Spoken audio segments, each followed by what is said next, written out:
আরে ময়লার মধ্যে কত সুন্দর একটা আয়না পড়ে আছে, আমি এই আয়নাটা ঘরের মধ্যে লাগাবো। কিন্তু কি ব্যাপার, মাঝে মাঝে আয়নাটা জ্বলে উঠে কেন? আরে এটার সামনে একটা আপেল ধরার সঙ্গে সঙ্গে অনেকগুলো আপেল হয়ে গেল।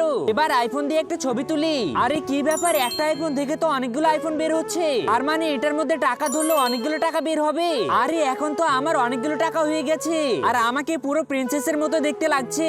এখন তো আমার ইচ্ছে মতো শপিং করতে পারবো। আমি এত সব শপিং করেছি, এখন যাওয়ার পালা। আরে যাওয়ার জন্য তো একটা ল্যাম্বরগিনিও কিনে নিয়েছি। এবার কিছু শপিং আমি ছোট বাচ্চাদের দিয়ে দেই। এই নাও, এখানে তোমাদের কিছু খাবার আর কাপড় রয়েছে। দাদিমা এই নাও, তোমার জন্য কিছু রয়েছে। বাবা তোমাকে অসংখ্য ভালোবাসা। আরে ওই মেয়েটাকে তো আমি চিনি, কিন্তু ও এত বড়লোক কিভাবে হয়ে গেল? আমাকে ওকে ফলো করে সবকিছু জানতে হবে। একটা সোনার বার দিয়ে অনেকগুলো সোনার বার বের করে ফেলি। ও আচ্ছা, তবে এই ব্যাপার। তার আগে দেখবো কার শয়তানকে হারিয়ে আল্লাহকে ভালোবাসে। যারা আল্লাহকে ভালোবাসো তারা ভিডিওতে লাইক করে চ্যানেলটি সাবস্ক্রাইব করে দিবে। আর যারা শয়তানকে ভালোবাসো তাদের কিচ্ছু করতে হবে না। আজকে তুমি ঘুমালে আমি তোমার আয়নাটা চুরি করে ফেলবো। হা হা হা হা হা।